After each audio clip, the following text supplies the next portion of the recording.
आपने जो आरोप लगाया है, जो डॉक्टर का उपहार जो लिया गया है वो चोरी से लिया गया, क्या आपके पास उसका साक्ष्य है? हमारे पास उसका साक्ष्य यही है, चोरी से लिया गया है। कि आप पत्रकार के बंधुओं के माध्यम कहते हैं, जो कोई पत्रकार उनसे 5 लाइन अंग्रेजी में पूछ दे जो महागठबंधन की क्या एजेंडा, महागठबंधन की एजेंडा को ट्रांसलेट करके अंग्रेजी में यदि वो माइक पर बोल दें तो हम मान लेंगे जो डॉक्टर का सर्टिफिकेट उनकी सही है। यदि नहीं बोल सकते हैं तो फर्जी है, यह स्वतः प्रमाणित कि जन स्वराज पार्टी जो है ये वोट कटुआ पार्टी है।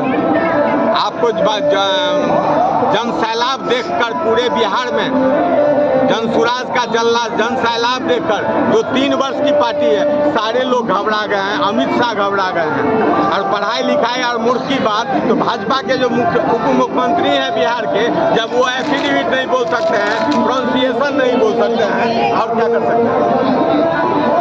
मुद्दों को आधार बनाकर लोगों के बीच हमारी मुद्दा जो जन स्वराज की मुद्दा है, जो बिस्फी की जो पुरानी गाथा है विद्यापति की धरती को, उसको मैं वापस लाऊंगा। एक तरफ मूर्ख उम्मीदवार हैं जिनको लैंड फॉर जॉब भी नहीं बोलने आता है, जो हमको भारत की संविधान की कोई भी प्रस्तावना 10 प्रस्तावना नहीं पढ़ सकते हैं। 3 बार एमएलए होने के बाद आज के भी तिथि में एमएलए होने के बाद शपथ ग्रहण में क्या कहा जाता है बिना कागज देखे नहीं पढ़ सकते हैं। तो एक तरफ सर्टिफिकेट बेचने वाले के पुत्र उम्मीदवार हैं, मैं फैयाज साहब को उम्मीदवार मानता हूं। नाम के आगे डॉक्टर लिखते हैं, आपके माइक पर 5 लाइन अंग्रेजी यदि बोल दें तो मैं माफ़ी मांग लूँगा, नहीं तो डॉक्टर जो नाम के आगे लिखते हैं उसको सर्टिफिकेट फाड़ दें। लेकिन आप लोग वह पूंजीपति से आप पत्रकार कोई नहीं पूछते हैं, जो नाम के आगे जो आप डॉक्टर लिखते हैं आप 5 लाइन अंग्रेजी बोल नहीं सकते हैं। एक और इस भीड़ को देख करके लग रहा है जो इस बार किसी भी प्रत्याशी को समझाने से जो प्रसिद्ध अधिवक्ता भी है, विद्वान अधिवक्ता भी है, काफ़ी मजबूत संघर्ष और टक्कर दे रहे हैं। प्रशांत किशोर के आने के बाद क्या लग रहा है, मजबूती में और इजाफा होने वाली है? निश्चित रूप से जीत सुनिश्चित हो जाएगी। आप भारी मतों से जीतेंगे। जो जन सैलाब प्रशांत किशोर जी के साथ चल रहा है, जो उनकी गाड़ी को लोग बढ़ने नहीं दे रहा है, यह परिवर्तन, यह गरीब जो भी दिल्ली कलकत्ता बम्बई से आ रहे हैं, लोग लद के आ रहे हैं। ये एनडीए की सरकार रोक रही है जो मजदूर न आवे।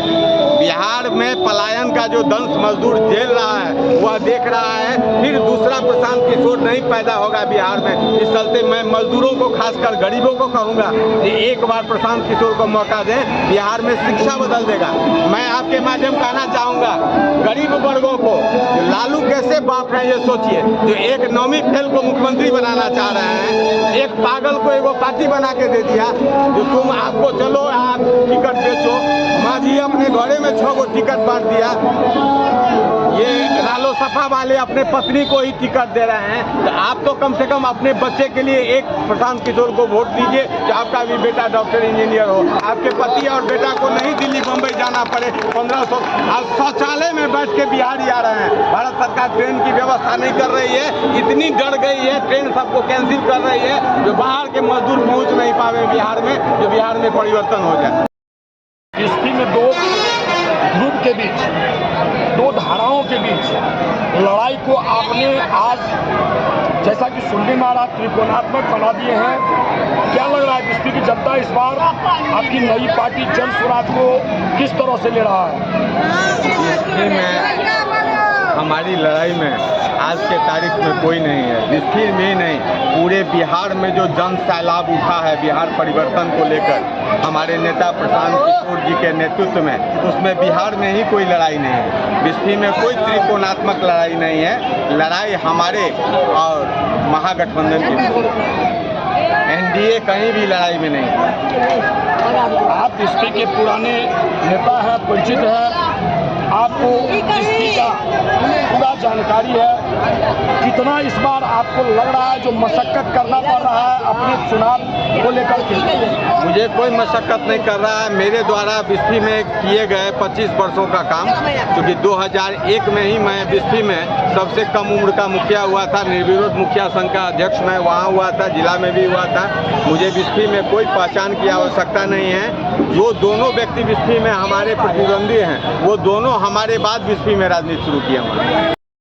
लोगों को और अगल बगल के बिस्फी विधानसभा क्षेत्र की जो आप हजारों की भीड़ देख रहे हैं अभी, हम लोग सभी लोग अपने नेता प्रशांत किशोर जी के स्वागत में यहाँ पर हैं। प्रशांत किशोर जी का आज बिस्फी विधानसभा क्षेत्र में सतलखा से लेकर कपिलेश्वर, सौराठ, जीवछ तक उनका आज का रोड शो है, जिसमें मैं आमंत्रित करूंगा जो प्रशांत किशोर जी 5 बजे तक रहिका पहुंचने वाले हैं। जल्द से जल्द लोग प्रशांत किशोर जी को सुनने के लिए यहाँ आवे। काफी संख्या में यदि संजय मिश्रा बिस्फी विधानसभा से विधायक बनते हैं तो जीत के बाद पहली प्राथमिकता क्या होगी? प्राथमिकता 4 मॉडल स्कूल 3 महीने के अंदर, पलायन बंद, विद्यापति की गौरव गाथा फिर से वहाँ लिखी जाएगी।